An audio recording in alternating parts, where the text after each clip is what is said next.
धन्यवाद air marshal Bharti. मैं आज आप सब के साथ भारतीय सेना के एयर डिफेंस मेजर्स जो कि हमने इंडियन एयरफोर्स के साथ मिलजुल कर तालमेल में लिए, उसके बारे में कुछ बातचीत करूंगा। इस विषय में मैंने कल भी कुछ टिप्पणी करी थी, लेकिन आज मैं इस युद्ध के अहम एस्पेक्ट के बारे में आपको थोड़ा और पर्सपेक्टिव देना चाहता हूं। हमें एयर डिफेंस ऑपरेशन सिंदूर के एयर डिफेंस की कार्रवाई को एक कॉन्टेक्स्ट में समझने की आवश्यकता है। मैंने आपको कल बताया था कि पिछले कुछ सालों में आतंक की गतिविधियों का कैरेक्टर जो है उसमें कुछ बदलाव आ रहा था। अब हमारी मिलिट्री के साथ साथ मासूम सिविलियंस जो कि अपना बचाव करने में विफल थे, उन पर भी हमले हो रहे थे। 2024 में जम्मू सेक्टर में शिवखोरी मंदिर को जाते हुए यात्री और इस साल अप्रैल में पहलगाम में मासूम पर्यटक इस खतरनाक ट्रेंड के विशेष उदाहरण हैं। पहलगाम तक पाप का ये घड़ा भर चुका था। उसके बाद जो हुआ उसके बारे में हम कल विस्तार में बातचीत कर चुके हैं। क्योंकि आतंकियों पर हमारे सटीक हमले लाइन ऑफ कंट्रोल और इंटरनेशनल बाउंड्री को पार करे बिना किए गए थे, हमें पूरा अंदेशा था कि पाकिस्तान का वार भी बॉर्डर के उस पार से ही होगा। इसलिए हमने अपनी एयर डिफेंस की पूरी तैयारी पहले से ही कर ली थी। हमारी इन्वेंट्री में शामिल counter manned aerial systems, electronic warfare के साधन और एयर डिफेंस वेपन्स का इंडियन एयरफोर्स के इसी प्रकार के सिस्टम्स के साथ एक अनोखा मिश्रण किया गया। इसलिए आपने देखा कि जब जब पाकिस्तान एयरफोर्स ने हमारे एयरफील्ड्स और लॉजिस्टिक इंस्टॉलेशंस में 9 और 10 मई की रात को लगातार हमले किए, वो इस मजबूत एयर डिफेंस ग्रिड के सामने विफल हो गए। आपके सामने इस ग्रिड को एक तरीके से दर्शाया गया है।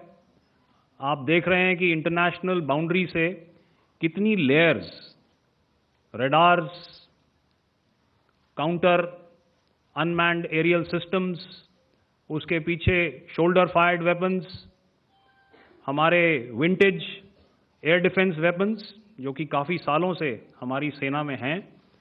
एयर मार्शल भारती ने भी उसके बारे में बात करी। और लास्ट में हमारे modern air defence weapon systems. तो कोई मौका नहीं था कि पाकिस्तान एयरफोर्स ये मल्टी टियर डिफेंस को पार करके पीछे हमारी एयरफील्ड्स या लॉजिस्टिक इंस्टॉलेशंस को टारगेट कर पाए। ये जो डायग्राम आप अपने सामने देख रहे हैं, ये मुझे एक इंसिडेंट की याद दिला रहा है।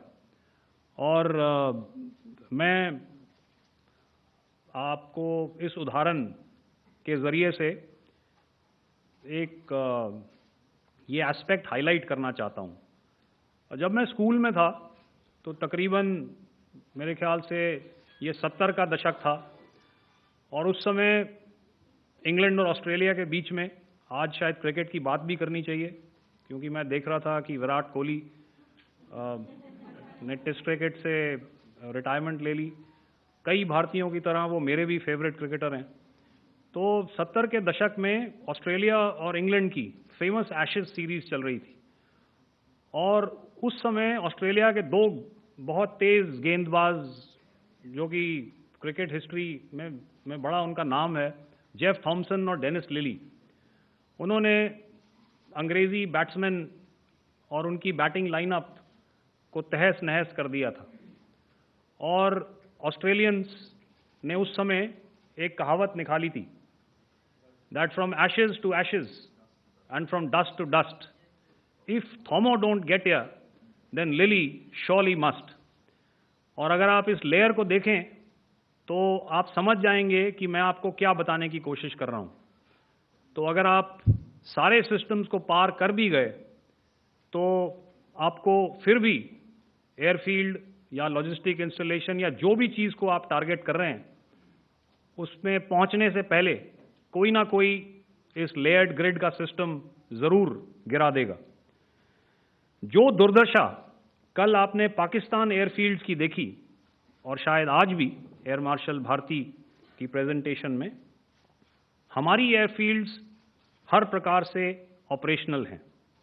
यही नहीं, पाकिस्तान के ड्रोन्स और वेपनाइज्ड यूएवीज से की गई हमलावर कोशिशें भी इस ग्रिड के कारण नाकाम हुई और जो बचे कुचे ड्रोन्स थे उन्हें हमारे शोल्डर फायर्ड हथियारों से मार गिराया गया। मैं यहाँ पर अपनी बॉर्डर सिक्योरिटी फोर्स की भी सराहना करना चाहता हूँ। उनके डायरेक्टर जनरल साहब से लेकर बॉर्डर पर तैनात बीओपी पर पहरा देने वाले आखिरी जवान भी हमारे इस अभियान में बढ़ चढ़कर शामिल हुए और बहुत बहादुरी से उन्होंने हमारा साथ दिया। उनके काउंटर अनार्म्ड सिस्टम्स भी हमारे इस मल्टी टियर्ड एयर डिफेंस ग्रिड का हिस्सा थे, जिसके कारण पाकिस्तान की नापाक हरकतों का विनाश किया गया। आपने सुना ही होगा, जब हौसले बुलंद हों तो मंजिलें भी कदम चूमती हैं।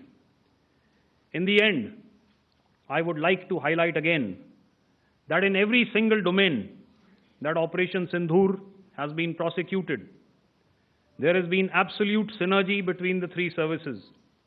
Not only have we, in this endeavor, been fully supported by our government, departments, and agencies, I cannot here not mention our 140 crore countrymen that have stood behind us with their prayers and goodwill, urging and inspiring us to achieve our mission and objectives. For that, we salute you. You are indeed the best. Jai Hind.